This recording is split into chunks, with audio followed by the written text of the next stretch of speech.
everyone, and welcome to episode 52 of the Play to Win podcast. My name is Keiran, and I'm of course joined by my awesome, amazing, fantastic co-host Tyler. How are you doing, my friend?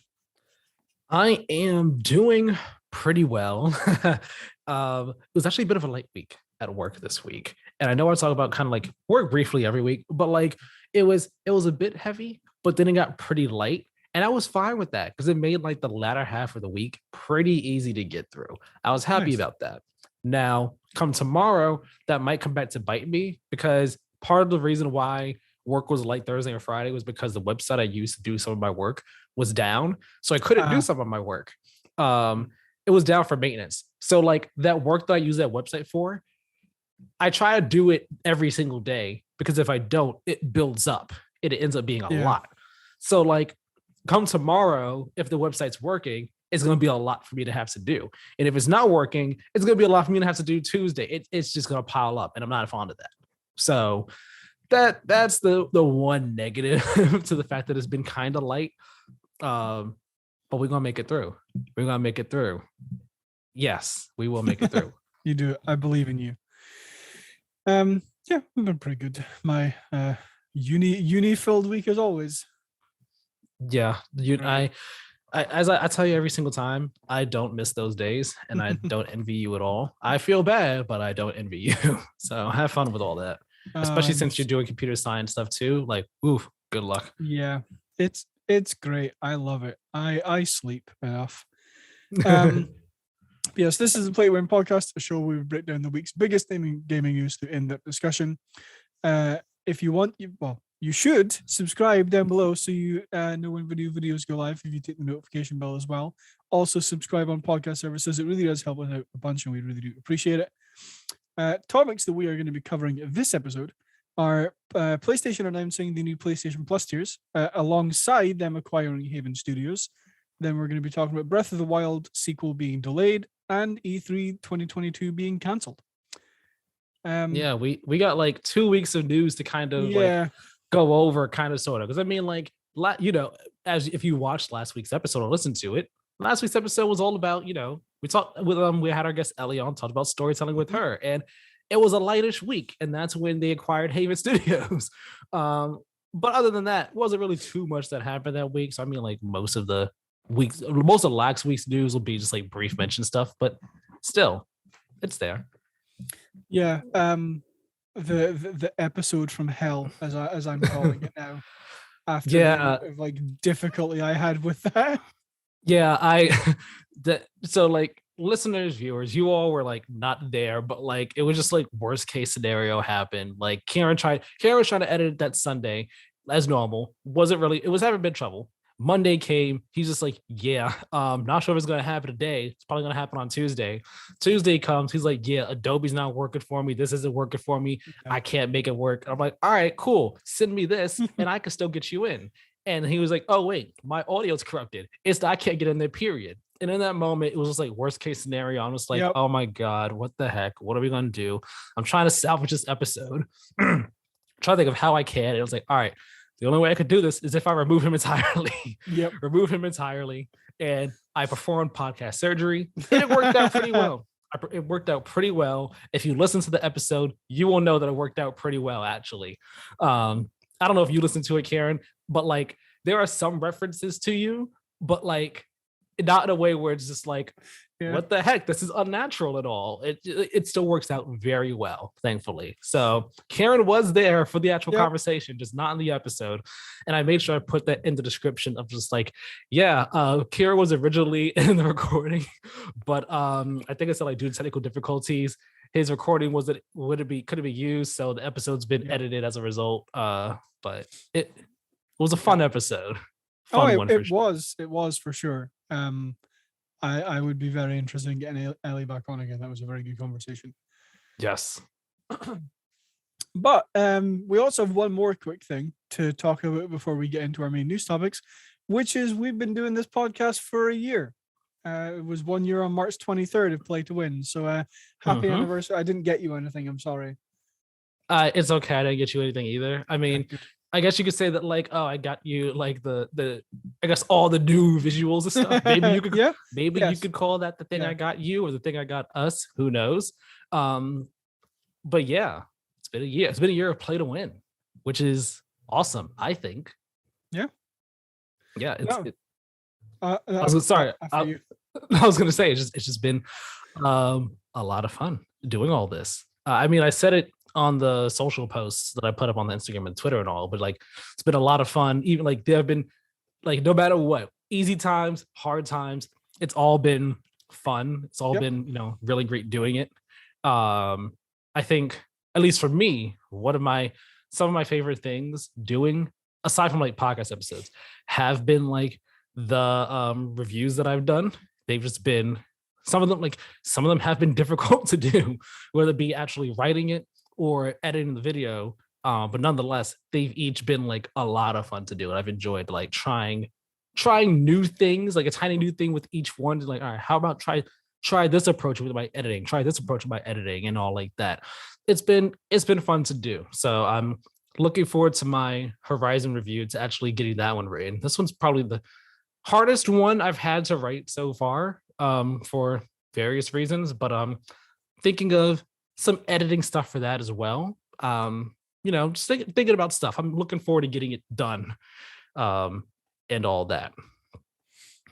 Yeah, no, like I would definitely agree. It's been a good year. It's been a busy year. But like no, I've really enjoyed doing the podcast. This year I haven't really done much outside of podcast episodes because Right.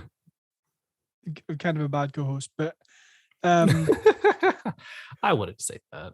but no, like just sitting in with you, well, most weeks since I've been off a little bit. But yeah, I've really enjoyed it, and I'm looking forward to another year of play to win. Yeah, 20, awesome. 20 more years of play to win, Morty. And yeah, I think I'm pretty sure about this. But like new stuff is starting to happen today, correct? Or is this gonna be, Yes. or is it gonna be next week's? Today, new stuff is happening, right? Yes, today. Okay, just making Yeah. sure. Sorry, in my head, I'm like, wait, what's happening today? I'm like, oh, wait, this goes live tomorrow. Okay. Right. So like new stuff is all just across the board with this Yeah. episode. Yes. Yeah. So with that being said, also hope everyone enjoyed the new intro. Yeah. Hope And- everyone enjoys the new intro, the new thumbnail, new outro. Yeah. And the new like scene you're looking at right now. Yeah, the new visuals that we got going on, Yeah. the new song that plays along with the intro. I was actually very proud of myself for putting that together. I just want to toot my own horn on that. Like again, I was very 100%. impressed with myself. Never did anything like that before. Just like got in GarageBand one day, put stuff together, and bam, popped that out. We're just like, oh, I am so proud of myself. If you want to hear like longer version of it, the outro of our podcast will have like a good bit longer version of it. So it's cool. It's awesome. I hope you all enjoy. I hope you all like all the new visual stuff we got going on. Thumbnails, background, song, intro. It's gonna be a fun year. Loki, I've actually listened to that song just like going around the house doing stuff. It's a bop. It It is a is, bop though. for sure. Okay. Before this intro gets any longer, we are going to move into our main news stories. We're going to move things around a little bit. So we're doing main stories first. Brief mentions we'll get to a little bit later on. First of all, we're going to be talking about the new PlayStation Plus tiers, Yes. which are PS Plus Essential, PS Plus Extra, and PS Plus Premium. In PS, I mean, they're kind of very similar to what we talked about a couple of weeks ago, I think. Yeah, like all the details of them haven't really changed much from what's been rumored for months and weeks. What is solidified right now is pricing. That is what is 100% Yeah. solidified. Everything else is like what we already knew. More specifics to come at a later date. And I don't know if we put it in here, but also the launch of when this is starting. This is going to be launching in June, which is what they said on the PlayStation blog. They said it launches in June. They said that it'll start in Asian territories, I believe. I'm just going to pull this up right now before we get into this, breaking down each of the tiers. Yeah. But they did say that, here we go. reading the blog post that Jim Ryan put up on PlayStation Blog.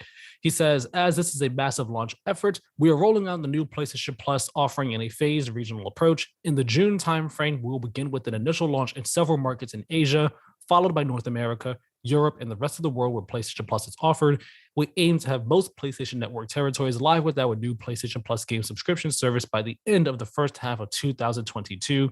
We also plan to expand our cloud streaming benefit to additional markets, and we'll provide more details at a later date. Awesome. Yeah, I totally forgot to put June in here. So PS Plus Essential is the base tier and will have no changes from the current model of PlayStation Plus. So you still get your 2 free games. Well, 3 free games, 2 free games. It's been 3 for a while now. Yeah, 3 free games, exclusive discounts, stuff like that. Online multiplayer. What PlayStation Plus is now. Yeah, with same pricing is going to be the case. Yeah. PS Plus Extra will add a catalog of up to 400 PS4 and PS5 games, and monthly will cost you $14.99 in the States or $10.99 in the UK. Quarterly will be $39.99 in the States and $31.99 in the UK, and yearly will be $99.99 or $99.99 in the States and $83.99 in the UK. At launch, titles included in this tier will consist of Death Stranding, God of War, Marvel Spider-Man, Marvel Spider-Man Miles Morales, Mortal Kombat 11, Returnal, and more to be revealed at a later date. Yes. And Jim Ryan did say that multiple, I think he said that each of the big public third-party publishers or developers will be represented in some way, shape, or form.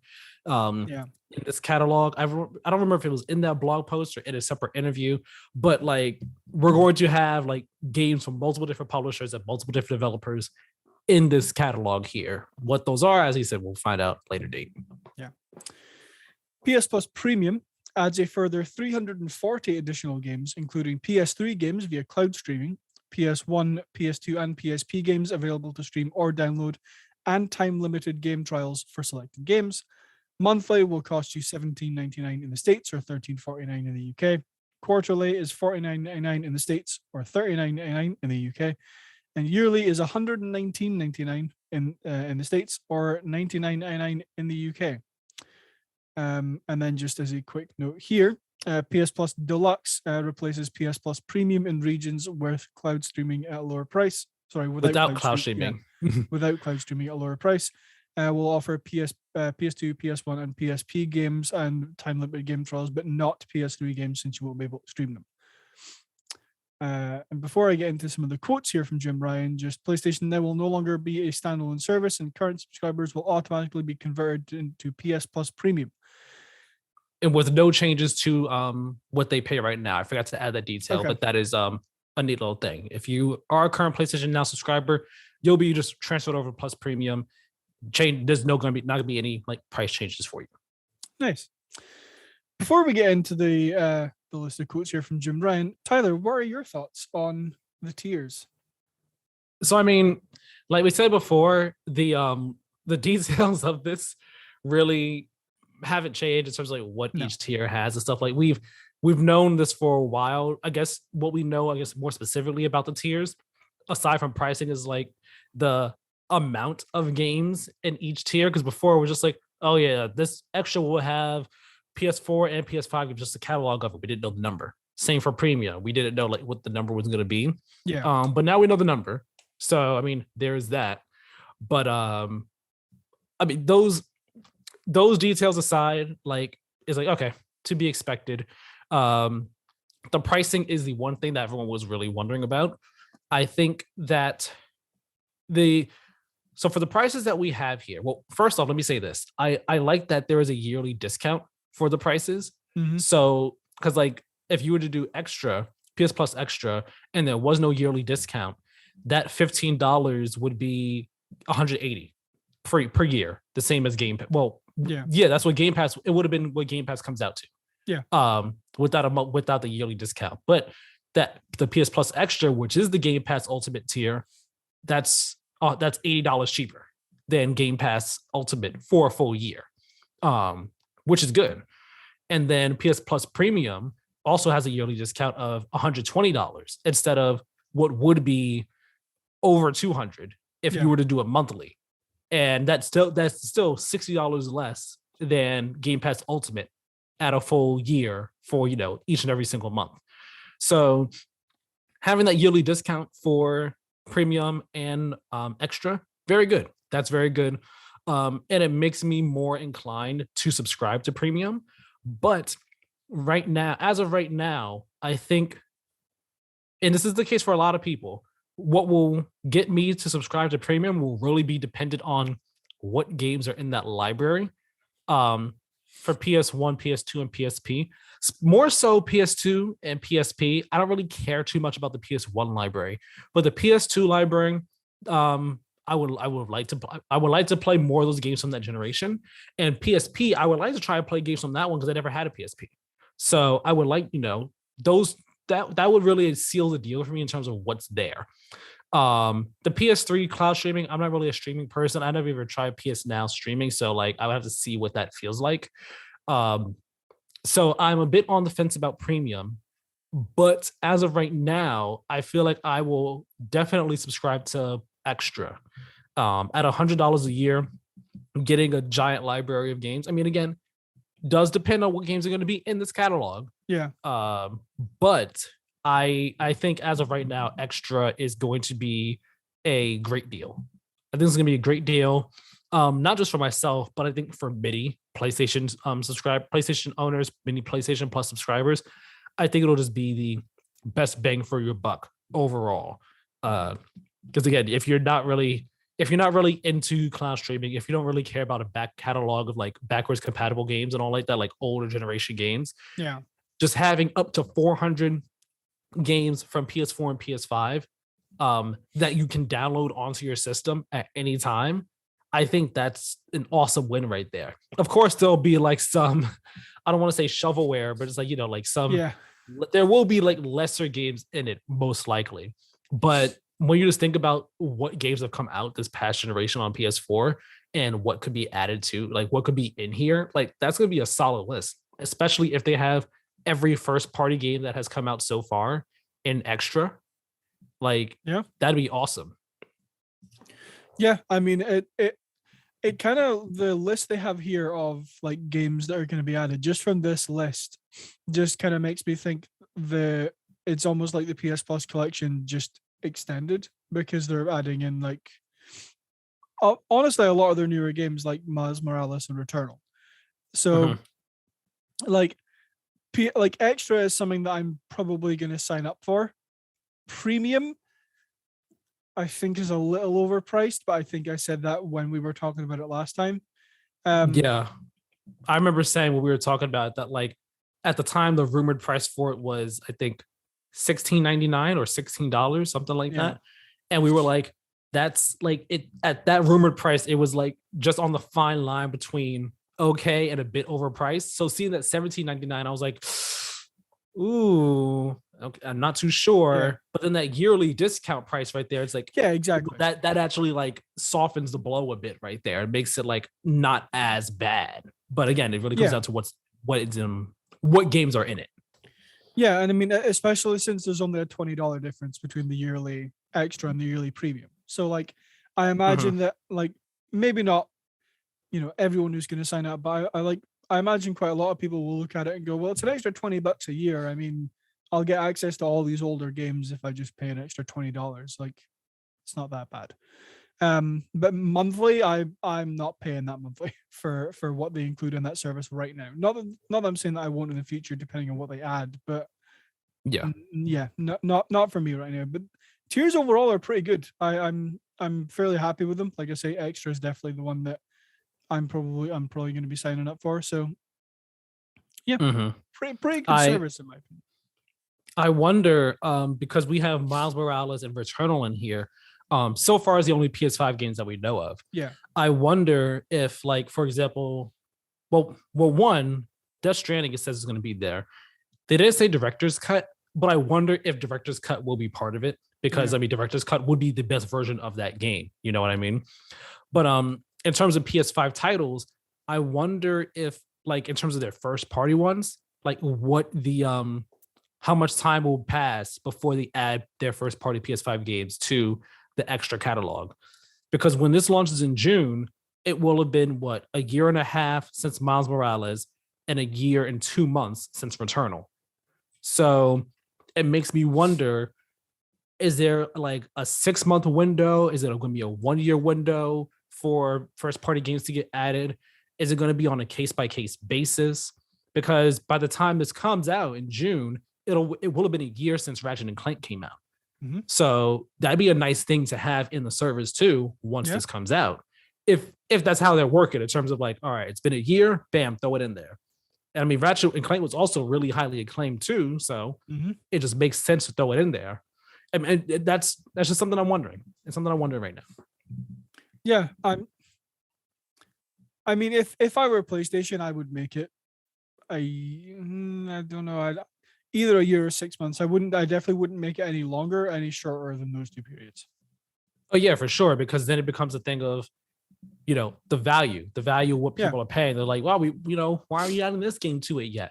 And maybe that's why in the blog post he only said regular Death Stranding, because Director's Cut came out in September, August of last year. So maybe they waited till September, August of this year to add Director's Cut. Although I think that'd be kind of weird, but maybe that's what it is that they're doing. Same for Ghost of Tsushima Director's Cut. Maybe August, September they'll add the Director's Cut of that to it. I mean, who knows? I think that'd be kind of silly for the Director's Cut games though, because the original is already out there for over a year. Like, it's been 2 years since the original first came out. You might as well just add the Director's Cut into it. It's not that much of a difference. Yeah. We have a few quotes here from Jim Ryan, CEO of PlayStation Studios. No. Herman Holst is head of PlayStation Studios. Okay. Jim Ryan, he's the head of Sony. No, he's the head of he's president and CEO of Sony Interactive Entertainment, not PlayStation Studios. Okay. So yes, we have a few quotes here that I'll rattle off from here. In an interview with GamesIndustry.biz, Jim Ryan confirms that there will not be day one first-party releases, but that could change in the future. Saying, quote, "We feel like we're in a good virtuous cycle with the studios," end quote, explains CEO Jim Ryan. Quote, "Where the investment delivers success, which enables yet more investment, which delivers yet more success. We like that cycle, and we think our gamers like that cycle." He continues, quote, in terms of putting our own games into this service or any of our services upon their release, as you well know, this is not a road that we've gone down in the past, and it's not a road we're going to go down with this new service. We feel if we were to do that, then I need to increase the size of this text. Gotcha. I was about to say, do you need me to read it? Sorry, I'm just going to start that again.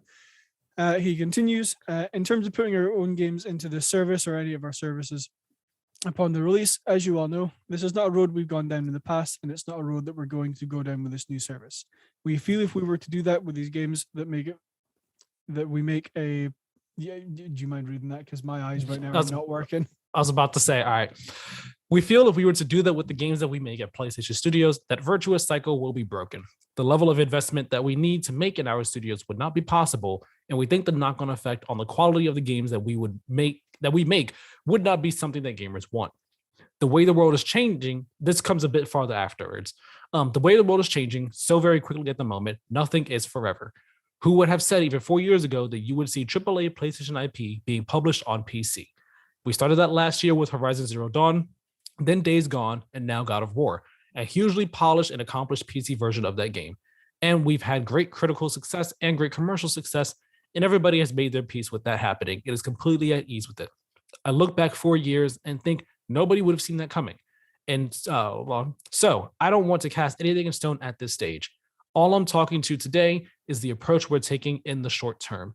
The way our publishing model works right now, it doesn't make any sense, but things can change very quickly in this industry, as we all know, end quote. Thank you. You're welcome. Sorry, my eyes are not working for me today. Okay, and then we have a little bit more. That's Jim Ryan believes. Sorry. Well, I was going to say let's just pause on that for a second before we get into the live service thing, because I mean Jim Ryan kind of. My birthday. It's on November 6th. This party started early. Just ask me for a birthday joke. Okay, Alexa. I didn't even say her name. I didn't say anything that sounded like her name remotely at all. I don't know why she just woke up, but she spoke. I'm like, what the heck is talking? I was like, what? Is that my mom? That doesn't sound like my mom's voice. What's going on here? It was very weird and bizarre. I don't care about your birthday, Echo. I don't care about it at all. Anyway, back to the PlayStation matter at hand. Jeff Bezos is jumping on in the conversation. Yeah, I mean, this is kind of what Jim Ryan has said before about doing first party day and date like that.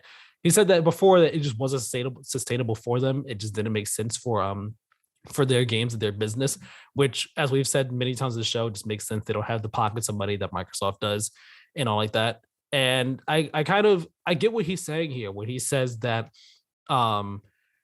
we think that it would kind of have like a knock-on effect on our games from if we put them day and date into the service, and that the investment that we have to put into our studios would be possible doing that, because again, money, and then that would affect the way the games are made and what games we put out and so on and so forth. Like, I completely understand that 100%. Like, PlayStation's games, they're renowned for their high level of polish, their high production values, their great stories, the gameplay. So like everything is hyper focused and very polished and so on and so forth. And that's what's gotten them all as acclaim over the past generation and a half, I guess you could really say. Like, it really all goes back to the second Uncharted, I would even argue. Like, from then on, it's just been like polish. That was the start of it. And then Last of Us was just like the official, like, and we are full going down this road of just hyper polished for our games and all. And PS4, we saw the fruits of all that success and all that all that stuff. So it makes perfect sense. I do like that he's leaving the door open, though, because you don't want to say now we're never going to do it, and in 2 years, guess what, guys, we're doing it. And then it's just like, when people are like, what, you're betraying us? Like, he's leaving the door open because they said anything is possible in this day and age. Yeah, exactly. I mean, like, I've seen so many memes this week of like PlayStation service versus Game Pass, and like PlayStation's version is like the budget service, and I'm like, well, it's not, like, they're not directly competing, right? They are two different services for two different types of people. It doesn't need day one releases. Like I mean, like you say, Sony doesn't have the pockets to just drop all their games day and day into this service and have people not go out and buy them. Right. They don't have the money for that. So it wouldn't even make sense if they did, but they don't need to. Like, it's not the, like, I mean, like I said, they're not trying to directly compete with Game Pass. Sure, people are going to make that comparison, and I'm sure that in some sense at Sony there is that, like, how is this service going to stack up against what Microsoft's got? But at the same time, it's not for that. It's just another benefit for PlayStation owners. Yeah, it's a consolidating of PlayStation Now, which people kind of wrote off after PlayStation Now first started because of the poor price scheming that they had for it, where it was like, this price to rent to game for 7 days, this price for a week, I mean, this price for a month, this price for X amount of time at all. And it was just like, that pricing scheme like really just turned people off from it entirely. So when they reworked PlayStation Now to what it is today, and what, like, to a better service, people still didn't really like pay attention to it. That poor pricing at the beginning was kind of like the shot in the foot for PlayStation Now. So doing this is a way to, like, all right, we get rid of that name, we consolidate everything to PlayStation Plus, we make PlayStation Plus an even better value than it already is, allow people to choose the value that they want for themselves and go from there. Like, it's not necessarily about getting PlayStation Plus more subscribers. It's about, I've seen people say this, just getting more money from subscribers, getting people to up their tier. So you go from $60 a year to $100 a year, getting more money out of people like that, as opposed to Game Pass, where it's all about, we want more subscribers, we want more subscribers, we want more subscribers, and all like that. And like you said, like, I don't think that, like, the comparison was always going to be there. Like, from the very moment this was rumored, PlayStation making their own Game Pass competitor, and it's like, it's not a direct competitor. Without day one releases, it's not going to be a day one. It's not going to be a like direct competitor of sorts. It's PlayStation's own version of I guess you say a game subscription. I don't want to say a game subscription service. It's just, again, just making the value better by adding a bunch of games to your current PlayStation Plus subscription. And you can just decide if you want to get the take advantage of those or not. And if you don't want to, that's fine. You don't have to. So yeah, that's kind of where I fall on it right now. I mean, like I think you said it before. If you did it, I was thinking it. PlayStation's games, they sell. They sell gangbusters. So like, it's not like they need to put their games in a day one subscription anyway. Like, people are still going to buy them one way or another. Exactly. I'll continue now with this next part that says Jim Ryan believes that live service games will be more important to the industry than subscription services. He says, quote, subscription has certainly grown in importance over the course of the last few years, he concludes. Our PlayStation Plus subscriber number has grown from 0 in 2010 to 48 million now. And we anticipate for our services that we will see further growth for the subscriber number. But the medium of gaming is so very different to music and to linear entertainment that I don't think we'll see go to the levels that we see with Spotify and Netflix. Some of the live service games that are proving very successful these days, and I'm not restricting this comment to console, they're effectively subscription services in themselves. And they're very much tailored to the needs of the gamer who loves whatever game that they spend hours and hours with month after month after month. The phenomenon of live service game that has in very large part fueled the enormous growth in the gaming industry that we've seen over the last 10 years. I think that trend toward live service will continue. And if you look for a model in our category of entertainment, which supports sustained engagement over a long period of time, live services games arguably fit that bill better than a subscription service, end quote. Jim Ryan is a very smart man. That's exactly how I would sum up like live service games versus a subscription service. Is like, sure, you can make a buttload of money with subscription services, and you can add all the benefits to it you want. If you want to make a thing that is going to bring in money consistently year over year, make a live service game. But make a good live service game. Don't make a bad one. Right. But like, yes, it's not gonna yes, their subscription services are probably not gonna go to the level of Spotify or Netflix. But with some of the things they're working on right now, which we're going to talk about directly after we talk about this, then I can see PlayStation making considerably more money than they are now, especially since their games sell. Right. I mean, we'll just bring in the next thing right now, because I mean, it plays a factor into this. It plays a factor into why Jim Ryan said what he did here. That being that last week, the week that we recorded the episode with Ellie, episode 51, PlayStation acquired Haven Studios. That's Jade Raymond's new team that PlayStation had announced a partnership with at the beginning of last year, almost exactly a year ago, to be honest. I said it, darn. It's the 18th studio to be acquired by PlayStation Studios. And Jade Raymond, she gave a quote, if you don't mind me reading it, Keiran. No, go. She says, quote, joining PlayStation Studios provides Haven with the creative freedom and unparalleled support to focus on building the highest quality games. We're excited to have the opportunity to collaborate with and learn from all of the exceptional PlayStation Studios teams. We intend to fully embrace the incredible capabilities of the PS5 to create new worlds that inspire players and allow them to connect in new ways, end quote. And Jim Ryan also said, quote, Haven Studios is an emerging studio with an exceptional team of talent, and we're delighted to welcome them into PlayStation as our first game development studio in Canada, end quote. And what we know about their game is that it is a live service game that, quote, is building upon a systemic and evolving world focused on delivering freedom, thrill, and playfulness, end quote. So, one, this was a big deal because I didn't realize it until this happened. This is the first time that PlayStation has a studio in Canada. Yeah. Kind of thought they did already. Many people were like, I guess they never had one before. All righty then. But two, like I said, I think both of us have said it before. Ever since they announced like multiple partnerships last year with Haven, with Deviation, with Firewalk, it was like, okay, these are partnerships now. We can see these becoming acquisitions down the road. Yeah, it's a bit surprising that. So like on that level, I wasn't surprised they acquired Haven, but I was surprised that it happened so soon because they haven't even put the game out yet. Yeah. So I think that speaks to how confident they are in Haven's game and what Yeah. it is, and they must be really impressed by it to be like, we want you on our team. But also, again, bring this back to live service games, subscription stuff.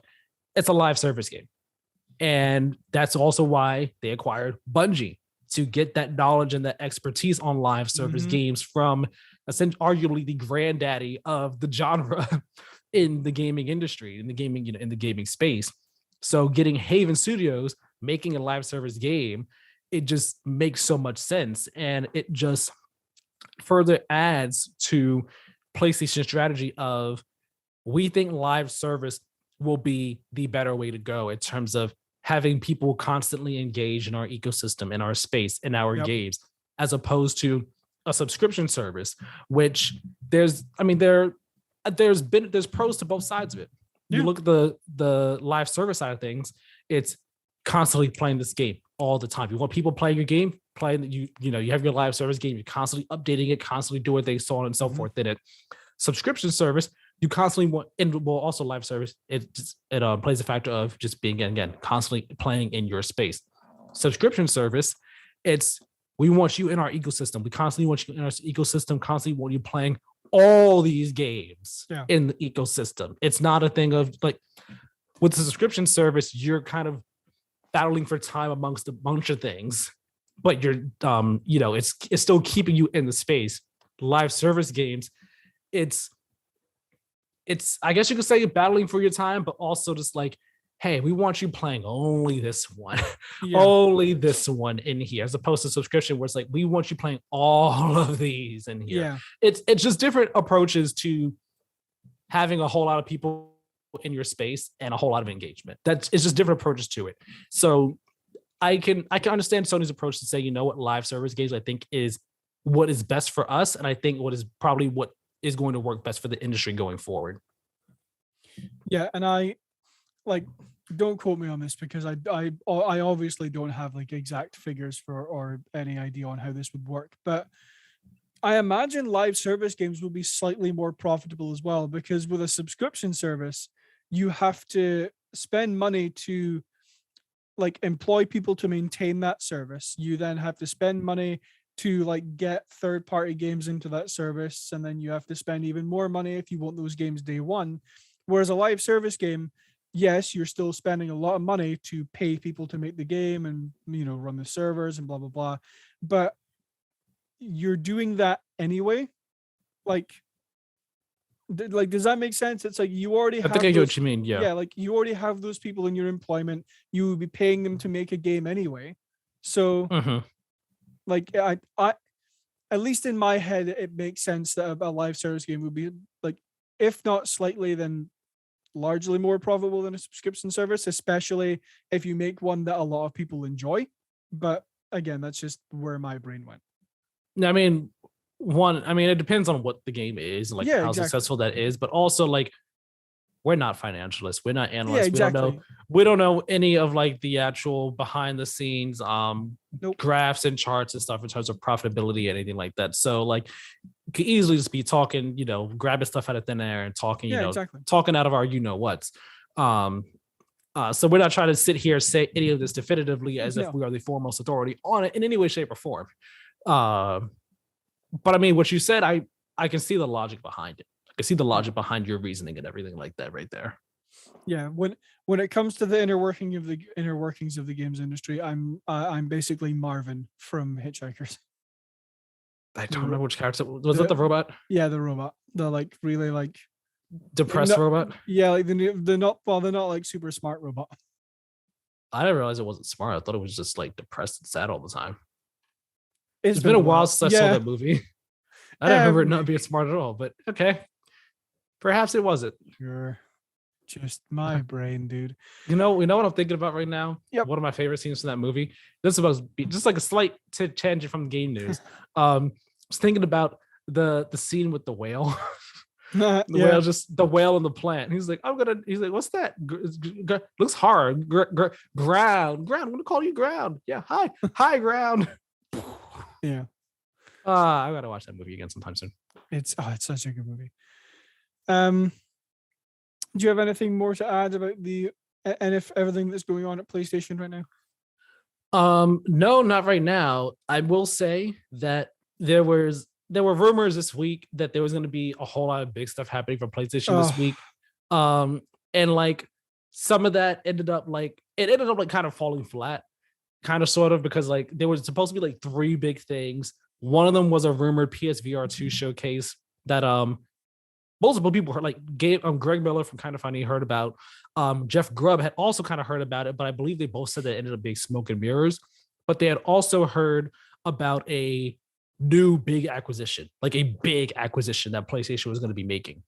And whether or not, obviously that didn't get announced. Whether or not it ends up being true is a different story, but they both heard it from different sources. So that's the acquisition thing has gotten people wondering, like, what is this massive acquisition? Like, what could this possibly be? Yeah. And it's got my mind wondering too, like, what are they, if they're buying something, what is it that they are buying? And if it's massive, that I take that to mean it's not just like a deviation. It's not just like a firewalk. No. Like, if it's massive, it's something really big, which has unfortunately made me start thinking publisher type stuff. Although I thought briefly, like, what if they just announced, oh yeah, we bought Rockstar? It's like, what? What? I doubt that's the case. But like, it's made me wonder, are they about to announce that they bought one of these Japanese publishers? Are they about to announce that they bought Capcom or like Square Enix or something? Because if so, that would be massive. That would be super massive. So I'm not, of course, I don't want it, but like, if it's happening, it's happening. And if it has to be one of them, I would prefer Square Enix. But of course, I don't want either that to happen. But I think I'm gonna be hearing something sometimes. I don't want to say sometime soon, but like maybe near future, we'll be hearing about a big acquisition potentially from PlayStation. Exciting times are on the horizon for PlayStation. Yeah. Do you want to know one of the most ridiculous things I saw this week? What? I saw an article that like I didn't even click on because I was like, this is so like 100% fake news. The article said, just like, or in like the comments I read, the title of the article, that PlayStation was acquiring Capcom, Square Enix, From Software. From Software was the big rumor that a lot of people were talking about this week. Yeah, like because PlayStation, they had put up like a tweet that was like a reference to Elden Ring messages that people could post in the game. So people were like, is it From Software that they're buying? What? Huh? What? That could be massive. And I don't know if that'd be as massive as like a bigger thing, but that's potential. But yeah, like this rumor basically said that Sony was buying every Japanese publisher there was, and I'm like, come on now. Now, question: when did you see this? 2 days ago. Thursday or Friday for sure. You know what Friday was, right? April Fool.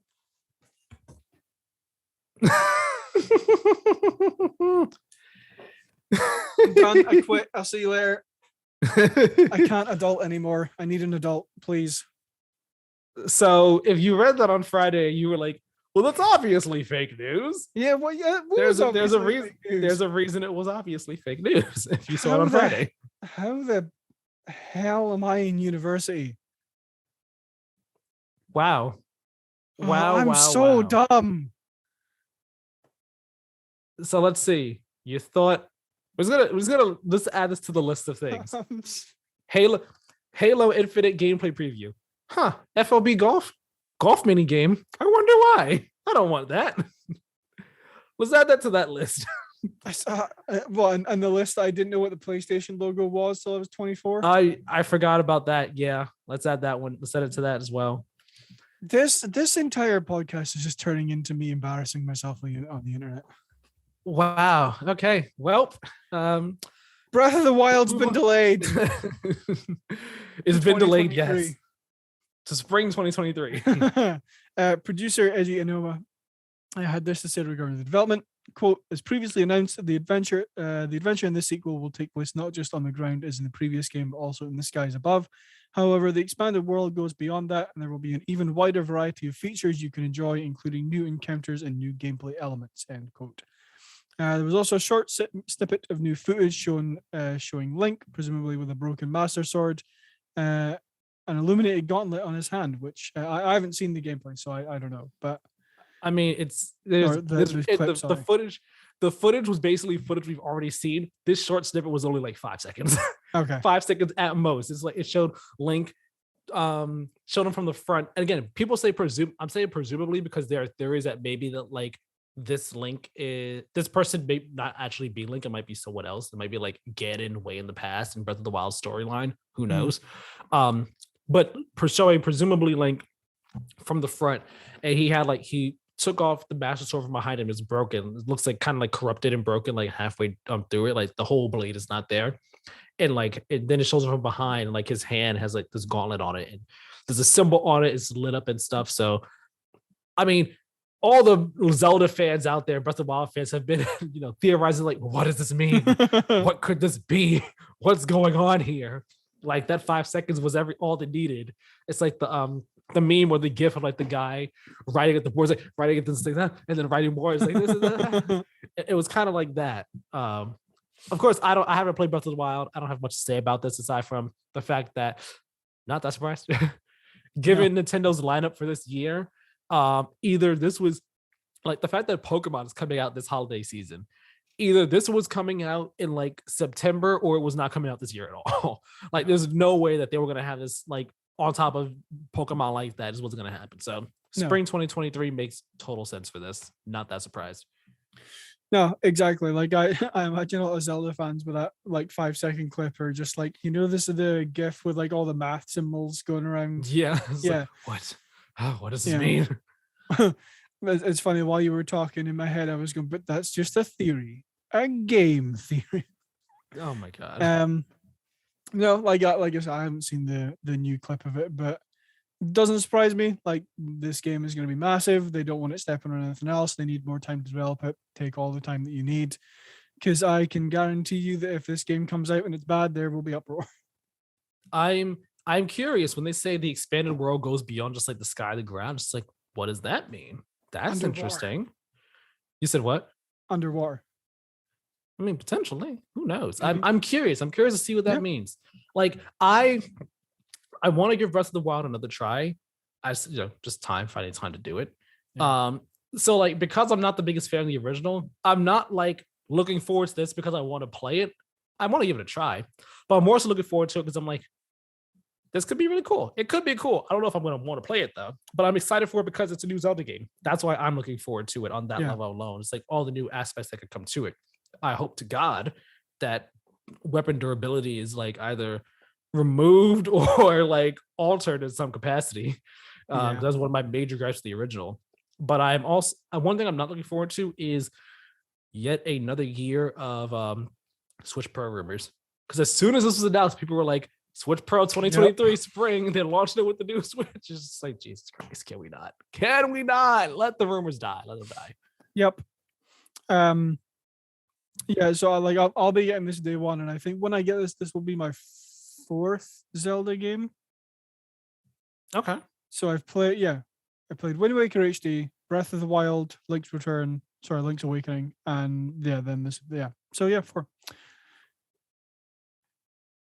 That's all I had to say on that. E3 2022 has been cancelled.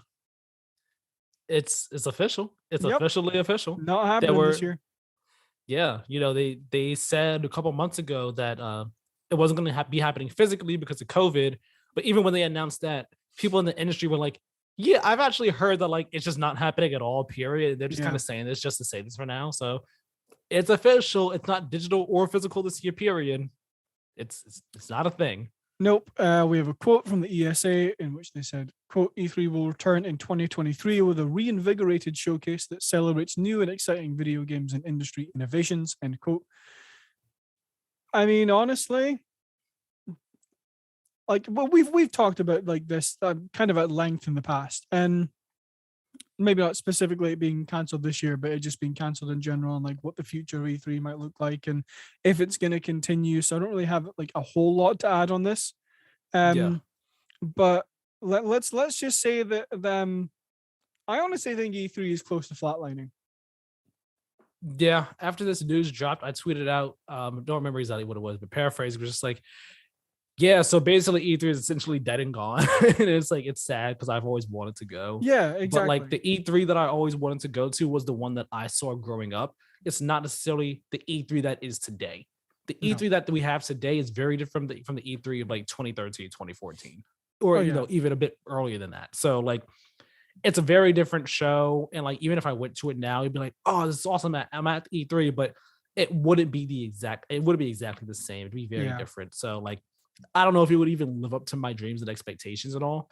I think I'd still want to go and just to be like, I did it, Yeah. cross it off my bucket list of things like lifelong childhood dreams and everything.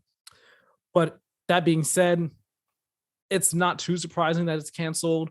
It is what it is. Hopefully, it comes back next year with really great plans and a really great way and all. I liked how right after this was announced, well, it wasn't officially the way this was that people found this out was that someone on Twitter tweeted that they got an email saying that it was officially canceled, and then people caught on to that tweet and then retweeted it, and then Jeff Keighley tweeted out Yeah. a winking emoji. He tweeted the winking emoji, and then right after that, the Summer Games Fest Twitter was just like, "And we'll be back in June," Yeah. and all, and then I love Jeff Keighley so much. right, and I think it was either that same day or like the next day. He did a Twitter Spaces, just kind of like fielding questions about summer events and all like that and stuff. And he did say that that Summer Games Fest, the plans for it to all be in 1 month, so that it's not across an entire year, summer or Yeah. whatever. He is going to be doing opening night live. He said there is going to be a Summer Games Fest kickoff, but he's trying to have it condensed in just like in a 1 month time frame. I think he even said like less than a month. I think he said like a week or two or something like that. Like he's trying to have Damn. Summer Game Fest itself be far more condensed than it's Yeah. been in the past, which is always good. It's always great. So looking forward to seeing what plans that they are that he has and everything. Of course, he didn't have any game announcements or anything like that because that's No. too early to announce any of that. But he's doing something this year. We'll see how it goes. And I am very much looking forward to it. Okay, so we're gonna, like I said, we're switching things up this episode, and we're gonna now move on to our brief mentions. There is quite a few since we have like 2 weeks of them to catch up on, so I'm just gonna rattle these off. Tyler, if as always, throw up your hand if you want to chime in. Of course, of course. Nintendo has finally added folders to the Switch, and they're called groups. You can have a maximum of 100 groups with 200 games per group. Games can be in multiple groups as well. The thing I find funny about this is I actually don't think that you can get 20,000 games installed on a single Switch. Like, so you're probably never going to max out, but it's nice to know that they've over delivered on that. Yes. Bungie is suing the individuals behind the fraudulent Destiny 2 copyright strikes and takedowns that happened in March. Fortnite has added a new no building mode. Epic and Microsoft are also donating all proceeds made from the game until April 2nd to Ukrainian relief. As of March 29th, they've raised $100 million. Got a real quick thing here to say. One, good on Epic and Microsoft for doing that. That's fantastic. I think like in a day or two, they had like raised a good like 36 million or something. They raised a whole lot of money in like a very short amount of time. But I have not done the no build mode yet, but I'm very happy that they added it. At first it was like a temporary thing, but now it's like permanent. So I'm very excited to actually get in there and try that out because for the longest time, I was always like, if Fortnite had a no build mode, I'd be all over it because I'm not a builder. I'm not a builder at all. And I hate having to go against like the hotel builders, like the Amish hotel builders that they showed in Family Guy. Yeah. I don't know if you ever saw that episode. Like there was one when they were like, Peter was like dealing with the Amish or whatever. So then he ends up fighting them at the end and like shoots a rocket launcher at their barn, and then they rebuild it in like 5 seconds. Like, they do it like 3 times. Like I hate fighting against people like that in Fortnite. So having a no build mode, the way like the stage is even and all, even playing field, I'm all for that. Yeah, like I was also gonna add on that like it is super dope that Microsoft and Epic are donating all the proceeds to Ukrainian relief. 2, this kind of shows how much money Fortnite makes if they've made $100 million in like less than a month. Yeah, it was just like it was like a week and a half, I think. Yeah, very short amount of time. Yeah, congrats, good on them though for that. Yeah, exactly, 100%. And I also now might actually go and try Fortnite now that I don't have to build. Hey, Mass Effect's co-creator and director Casey Hudson has teased his next game will. Will be set in. Well, okay. I had one thing and I think I deleted it and forgot to change stuff. Yeah. It's teased that his next game will be set in a new sci-fi universe and is likely to be set in space. Very cool. A GTA Online subscription service called GTA Plus has been launched for the PS5 and Xbox Series versions of the game. It costs $5.99 a month, or sorry, $5.99. $5.99. Yep, $5.99 per month, and get subscribers a number of exclusive benefits. If there is one game that I think that is long overdue in the sense of I thought they would have done it ages ago for a subscription model, it was GTA Online. Yeah, I'm surprised they didn't do it right after Fallout announced theirs. Yeah. Microsoft and Kim Swift have announced a new cloud gaming division for the company that's focused on games that need the cloud to run. Very interesting. Yeah. Activision Blizzard has settled one sexual harassment lawsuit for $18 million between the U.S. Equal Employment Opportunity Commission, but is faced with a new lawsuit with similar allegations. As a note, Microsoft won't stop any union formed at Activision Blizzard. Yes, the Satya Nadella, I think, kind of commented on that. That was from 2 weeks ago. So it just still good thing that they won't do that. Yep. Interesting that Activision Blizzard only settled for 18 million when they could definitely have settled for more. But it's like we settled and now we have another new lawsuit with more allegations like this. Just fix the company. Isn't $18 million the almost the exact number they settled the last one for? I think just about, probably. Sounds about right. Yeah, it's around about there. And one thing I actually want to tack on to that is I have seen things going around this week that the U.S. government is apparently looking a lot further into Microsoft's acquisition of Activision Blizzard. There are some U.S. senators that are basically saying, I haven't read it specifics, but they're basically saying, hey, let's look at this real closely because of the working conditions that the people at Activision Blizzard were facing. And if it doesn't seem like they will improve under Microsoft, we should not let this go forward. So that's basically kind of what they're saying. And that kind of ties into the final brief mention that we have here. Yes, I will get onto that in a little bit. Yep. Suicide Squad Kill the Justice League has been delayed to 2023. Take all the time you need, but I am very sad I don't get that game as soon as possible because I really want to play it. Hyperlight Breaker was announced and is coming to Steam Early Access next spring, set in the Hyperlight Drifter universe. It looks cool. Sorry, my mom was texting me. Suicide Squad delayed, not surprised, considering Gotham Knights is coming this year, so totally fine. So take the time they need. It's noteworthy. It's wow, 8 years between Arkham Knight and this game. It's crazy. But Hyperlight Breaker, that seems cool. Just the concept. It's I didn't write it here, but it's gonna be like another 3D game in the same vein as Solar Ash, and it's gonna be co-op with it as well. So not just 2-player co-op, but multiple players and all that. It seems cool. Just like the brief trailer that we got. The trailer that we get is more so as an animatic. That sounds right. Basically, it's kind of an animated trailer of sorts. And at the end, you see some in-game, in-engine footage, character walking around in the world and stuff like that. I'm looking forward to it. Hopefully, it comes to consoles.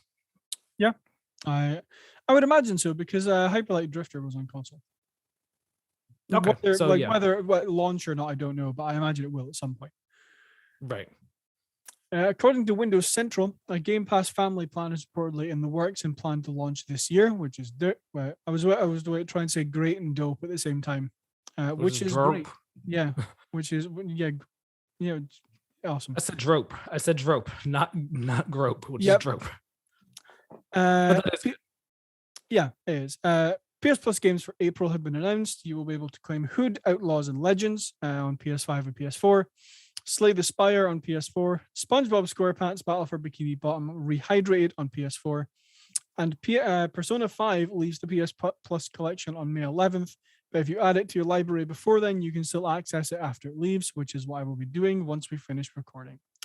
Yes, the PS Plus games for this month, fine. Not crazy about them.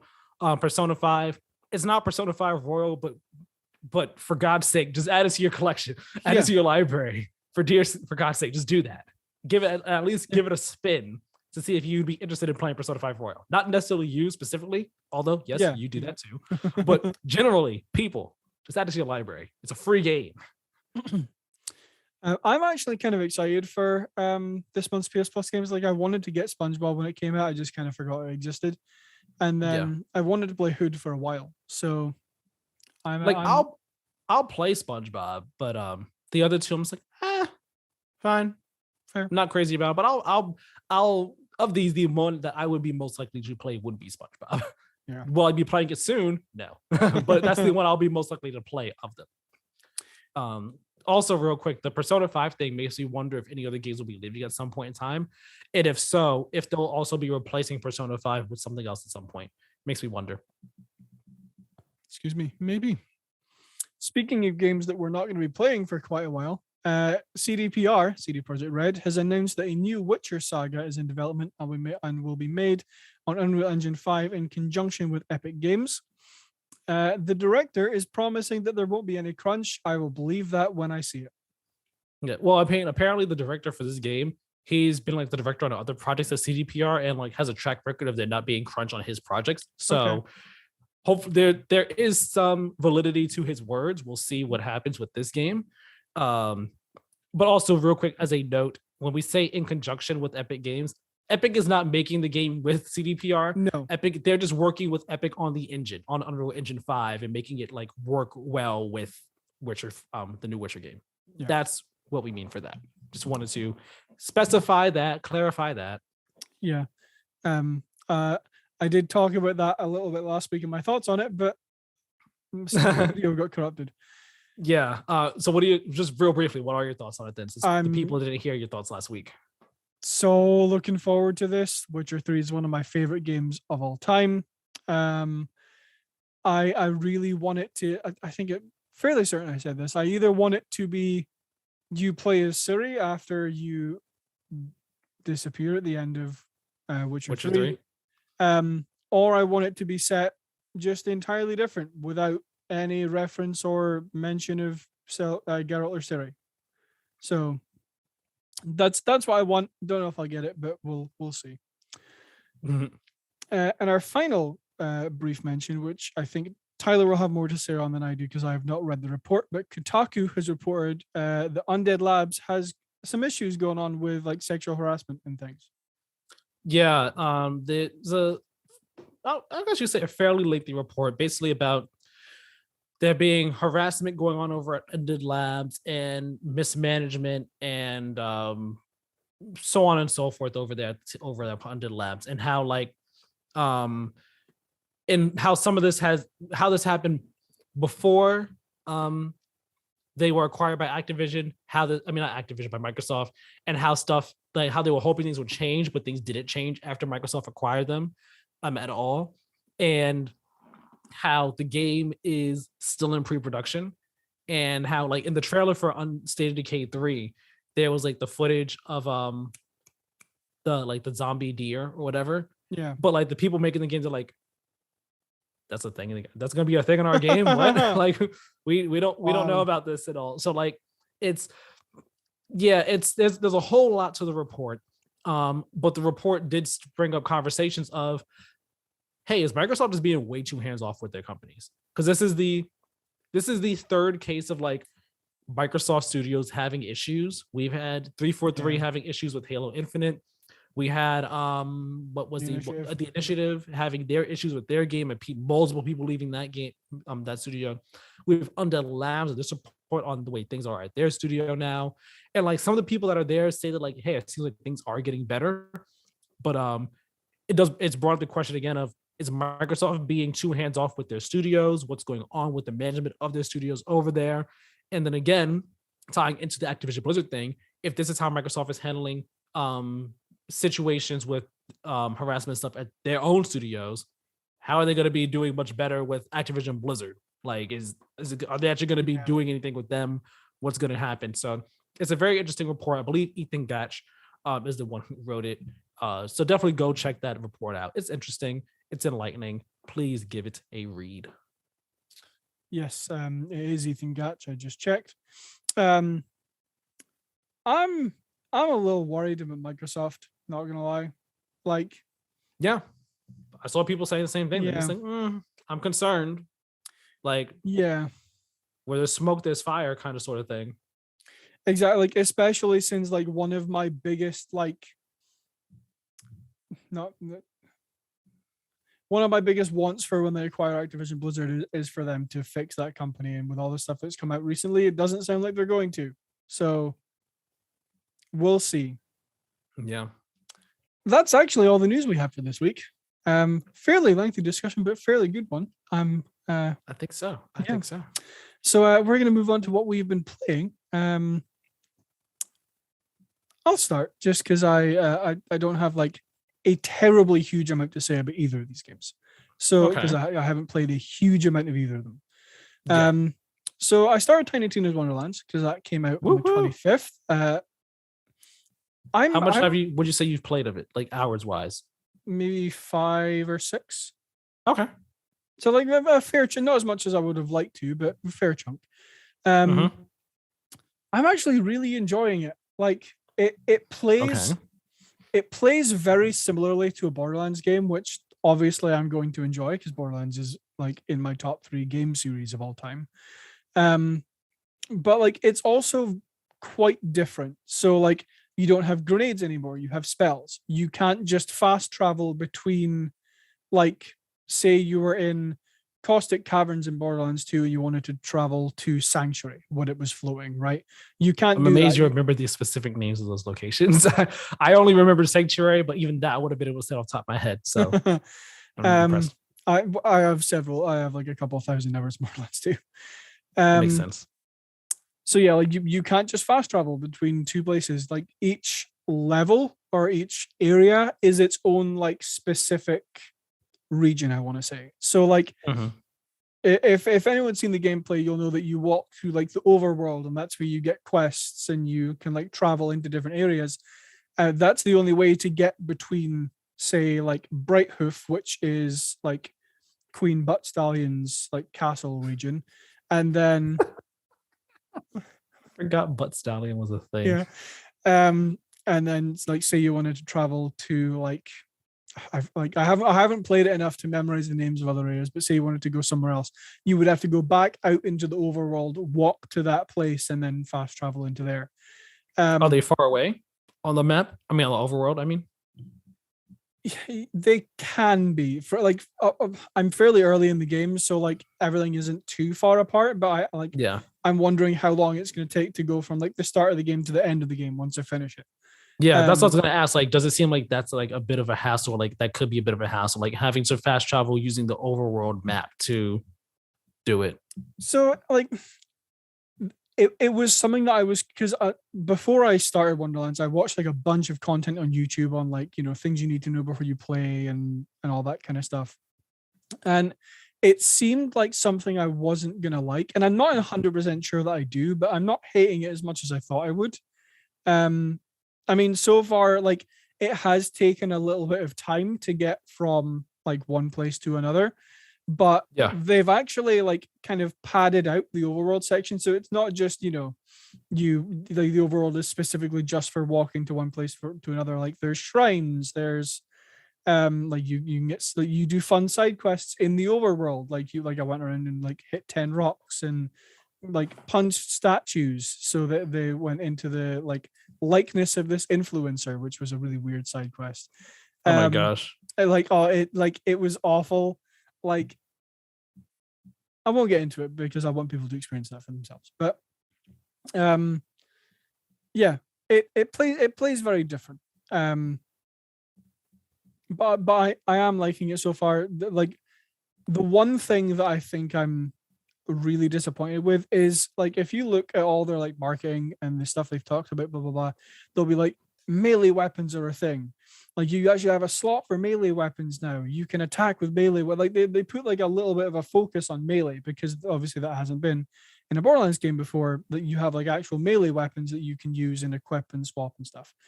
And so far melee doesn't really seem more powerful than it was in Borderlands, and that's a bad thing because Borderlands melee was like something It's you just almost never use. yeah, like you use it if like someone's right in front of you, you have like no ammo. Exactly. It's not your go-to thing. Yeah. Unless like even your character is like supposed to be a melee person, like big bulky guy in Borderlands 2. I'm blanking on his name, but that guy, you know what I'm talking about. Yeah, like him. He was his special stuff was doing melee attacks, if I'm right. So like Krieg. This we can get into no, Krieg is the psycho. I was talking about the one that you start. Let's say one of the original 4. But Brick. that was in Borderlands 1. I'm mixing up my characters. Brick was in Borderlands 1. 2, it was Krieg. You are correct on that. Yes. So I'm playing as the Graveborn, which is like a death magic class kind of. So like your action skill, you basically like you have 2 to choose from. You can only have 1 equipped at a time, but you can choose between one action skill or the other. The 2 for the Graveborn are, one of them you become kind of like invincible for a while, but your health steadily decreases at a rate. But the more, one of the Graveborn's class features is like the more you damage enemies, then the more health you get back. So if you couple that with like skills in your skill tree that give you like more health and more health per hit and more leeching, then like you can actually make that skill drag on for a while. When the skill is done, you become invulnerable for 3 seconds, and then like your health like goes back up to like a small portion. Yeah. And the other one is basically you sacrifice, I think it's like 40% of your health, maybe 60. I don't know the number off the top of my head. But you basically sacrifice 60% of your health, we'll say, and you release this like death burst, which damages enemies around you. And you have a little like demi-lich companion that flies around, and whenever you cast a spell, it shoots a spell at enemies as well. Okay. It's fun so far. I'm liking it. I'm going to play more and I'll have more thoughts on it at some point. Yeah, I was going to ask just like, are you feeling like does it feel like more Borderlands, or does it feel distinct, or is it like a mixture of the two, where it's like, yeah, it's more Borderlands, but it does feel like unique in its own way, or like, what are you thinking? I think that it does feel a lot like Borderlands, but there are definite distinct like differences between the two, like making this one like unique and like exactly more distinct from like feeling like it's just another Borderlands game. Yeah, exactly. Like the best way I can describe it is it actually really does feel like Borderlands mixed with like Dungeons and Dragons or something like that. Okay, cool. And about the story real quick. I mean, you ever played too much, but the story and the writing and everything, is it like kind of like the one concern I had, where it's just like, Tiny Tina's cool, she could be funny. I wonder how much of that can like be sustained throughout an entire game before it gets like grating and annoying. So like just her, but also just the writing in general. Like, is it a joke of like jokes every 30 seconds, which is like, all right, like the jokes aren't landing it as much because it's like they're just constantly coming at me? Or is it like, all right, no, these are funny, these are actually well-written, good jokes, I'm not getting annoyed and bored of things, so on and so forth? More of the latter. There is jokes every like 30 seconds, and like some of them don't land, but like there has genuinely been points where this game has like almost had me in tears. Like it's really funny. I love Tiny Tina. I love Ashley Birch's Tiny Tina. Just as a quick note, if anyone watches Critical Role, they did a Tiny Tina's one shot with Ashley Birch as the Bunker Master. So if you want to watch that, go ahead. But no, like it's one thing I'm very, very happy with is the writing is reminding me more of Borderlands 2 than it does of Borderlands 3. Because like Borderlands 2 had absolutely stellar writing in my opinion. So I'm very happy that that Wonderlands is more in the vein of that than Borderlands 3. Nice. Well, awesome. I'm happy you're enjoying it so far. I am, and I'm probably gonna go and play more after we finish here and I'm finished editing. Nice. I don't have too much to say about Elden Ring. I beat I'll say what I said last week, because obviously my stuff got cut last week. I beat the first boss in Elden Ring. I did it. Congratulations. Yeah, even though like I killed him as he killed me, it still counts. So we're counting it. Like he wasn't there again when I went back. So Blood for blood. exactly. Like it took everything I had to beat that boss. Like I'm talking the wolf summon, as many potions as I could have. I prepared for that fight for a solid like 5 hours before I went back to Wow. try it. Like because like I tried it like probably 15 or 20 times before I like went and prepared for it. And like just like I was still getting his health down to like half, but I just couldn't do it. So like I went Mm. away, tried to get some new weapons, some new armor. I killed a few like other like mini bosses, I guess you could say. Although I don't think Elden Ring has the concept of a mini boss because everything can kill you. But like still really enjoying Elden Ring. I'll get back to it at some point, but right now my focus is on Wonderlands. Neat. That makes me want to play it. That also makes me really want to play Demon Souls. I honestly might. No, I was gonna jump into it sometime soon, but Horizon's still on my PS5, and if I put it on there, then like I have a really small amount of space, weirdly enough. So I'm gonna do it after I finish, like after I delete Horizon off my system, or if delete it or move it off my hard drive, one of the two. Then I'll jump into Demon Souls, but I really want to sometime soon. Yeah. That's all I have to say about what I've been playing. Tyler, what have you been playing? Well, I've played a couple things. Played a lot of Kingdom Hearts 3 recently. Was getting through the data fights in that. I have 2 data fights to go before I unlock like the final super boss of the Remind DLC. One of the data fights that I have left, I've been cracking away at it for a bit the past few days. I can beat it. I know I can. It's just a matter of getting through like this final phase of the fight, which I get to, but I end up messing myself up because I either dodge a bit too early or block too early, which opens me up to like getting attacked. And I'm just like, no, I gotta remember when to block, when to dodge stuff. But I know I could beat the fight. It's just a matter of doing it. So that's been cool. It's been fun. What's up?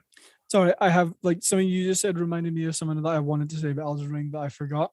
Sorry to interrupt you, but one thing I can't stand about that game is like the boss will like rear up an attack and like then just hold it for a bit. Just hold it and right at the moment where I go to roll, they're like, nah, dude. I hate it. I hate it so much. I've seen some footage of that in Elden Ring, and I'm just like, that's funny.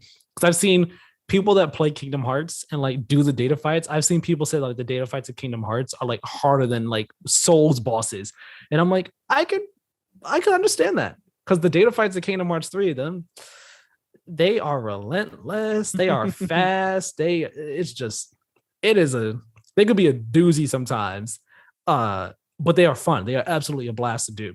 Once you learn like what the moves of each of the fights, and you're like, all right, I know how to handle this. It's just a matter of beating them. Then it could actually be a lot of fun.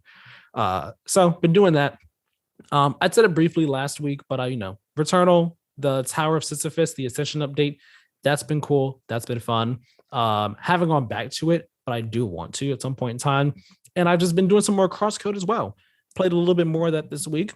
That game it's really cool. It's really neat. I'm just enjoying that game a whole lot. It's a lot of fun.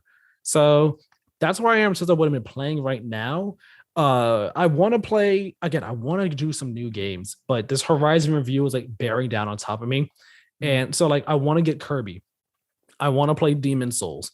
I want to replay God of War.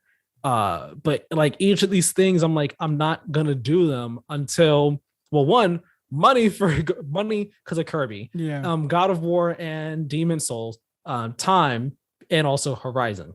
So like I want to finish the Horizon thing so I can actually dive into like some of these other games I have that I really want to play. And then also again, get Kirby. I want to play that. Ghostwire Tokyo, that'll be later in the year at some point in time. So yeah, like there's different things that I gotta work around and figure stuff out on. But that's where I am right now in terms of what I've been playing. Nice. And with that, I think we're going to go ahead and round out episode 52 of the Play to Win podcast. Thank you all very much for listening. Just as a reminder, you can find all of our content on playtowingames.wordpress.com. We're basically a hub for all our content, our about us, review guide, all of that good stuff. If you want to go and check that out, head over there. You can also follow us on Twitter and Instagram at Play to Win Game, where you Play to Win Game, yes, where Yes. you will get updates on the show, as well as any other stuff that we post, any updates we have, anything we want to share will get posted over there. You can also subscribe to us here on YouTube and on podcast services, and make sure to turn on the notification bell so you know when new videos and new podcast episodes and new stuff that we post goes live. It's very much appreciated. Tyler, where can people find you? Don't forget also comment, like, comment, share, 5-star reviews, all that stuff. Very helpful. You can find me over on Twitter at Tyler Miller 2496. You all know what I talk about, but if you don't know what I talk about, I like talking about anime. I like talking about games. During Kingdom Hearts 20th anniversary on the 28th, that whole weekend, I was basically liking and retweeting every piece of Kingdom Hearts art that I saw. So, because I love Kingdom Hearts. So I'm sorry, but not sorry if you saw any of that and kind of submitted to that. Expect a whole lot more of that this coming weekend, because on Sunday, April 10th, that is when they are having the Kingdom Hearts 20th anniversary event. It's not being I don't think it's being live streamed, but there's going to be people tweeting about it and everything, tweeting news from it. Expect me to be talking about, expect me to be talking about Kingdom Hearts on Twitter. You all be spared to be talking about Kingdom Hearts on the podcast for episode 53, but 54, expect me to come in with a vengeance. Well, oh wait, no, because of time that day. We'll see. There'll be some Kingdom Hearts stuff coming in the near future. Expect that. Nice. You can find me on Twitter, Instagram, and Twitch at Badlynet, BADLYNET, all one word, where I will post random stuff. Just go follow me on places. It's fun time, I think. Thank you all very much for watching, and we will see you all for next week's episode. Have a good one.